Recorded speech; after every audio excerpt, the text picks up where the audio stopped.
చర్చికి ఏ బట్టలు వేసుకురావాలో minimum common sense ఉండాలా వద్దా? వర్షిప్ కట్ట సీవ్లెస్ వేసుకొచ్చారట. వర్షిప్ కి సీవ్లెస్ వేసుకుని వచ్చి తన్మయత్వంలో దావీదు కుమారుడు పడితే నా తన కుమారి నువ్వు వెళ్ళిపో అంటాడు. వద్దు కుమారి, నేను చూడలేకపోతున్నాయి కదా, నీ ఎక్స్ట్రీమ్ నేను చూడలేకపోతున్నా, ఎక్స్పోజ్ మా కోసం అడుగుతుంది. కుమారి ఇలా ఉండకూడదు. కుమారి మన మిషనరీలు ఏం చేస్తారో చూడు. పైపచ్చికి ఏమంటారు చెప్పినా, కల్చరల్ గా మనం డెవలప్ అయ్యాం.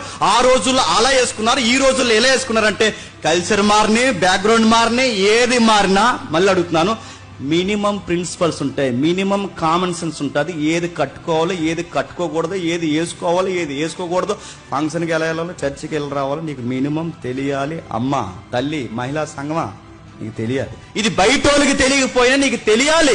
మనం చెప్పేలా ఉండాలి. నేను చూస్తే నీలాగా చీర కట్టుకోవాలి అనిపించాలి, నీ బట్టలు చూస్తే నీలాగా నిండు బట్టలు వేసుకోవాలి అనిపించాలి, నువ్వు దూకునే విధానం చూస్తే నీలాగే దూకోవాలనిపించాలి, నువ్వు తగ్గించుకునే విధానం చూస్తే ఏమిలాగా ప్రవర్తించాలి. ఎందుకంటే ఒక క్రైస్తవ స్త్రీలా మిగిలిన స్త్రీలు ఉండాలనుకోవాలి.